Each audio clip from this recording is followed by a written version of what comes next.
Kua whakatūria he kaupapa ahutengi hō, mārunga ipurangi e kite atu ai tātou I ngā mahi toi hapanihi whārau tau te tawhito.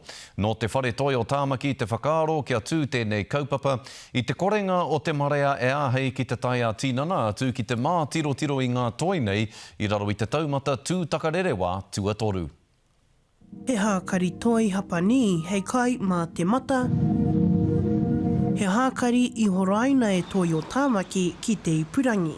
Our ultimate goal was to be the best immersive art gallery exhibition existing in the world, and secondly, to deliver it in Te Reo Māori. I rewa te whakaaturanga o Enchanted Worlds ki toi o Tāmaki I te Poutu Te Rangi. He ao manawaru, ko Hokusai, ko Hiroshige, ko ngā mahi toi o Ero o Hapani. He whakaaturanga ko Waiwai, ko etahi kaore anō kia kitea e te tūmata nui mo te toru rau tau. An exhibition of this magnitude doesn't come around every single day, and none of us ever anticipated it would be during COVID, a COVID lockdown period. But anyway, we've circumvented that, and now we've got this amazing digital platform which we will continue to build on.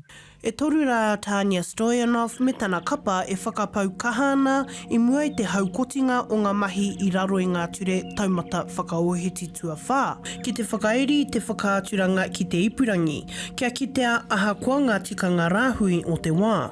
Me te aha he reo rua te kawe. Te taone nui o Ero me te ao whakarekareka.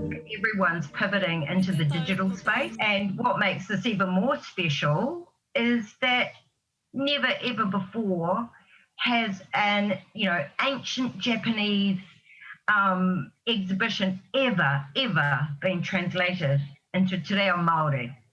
Ever. Nāwai, I te hokinga o Tāmaki ki te taumata o Hiti Tuatoru, kua whai hua anō ara taumahi, me te aha Heita Stoyanov, ko te whāinga kia pēnei a rātau whakaaturanga katoa a haere ake nei. Online, open-ended. I mean, like I said, it's unprecedented, but Mondo Master has said, keep it up for as long as you need to. So hopefully, it's not coming down anytime soon.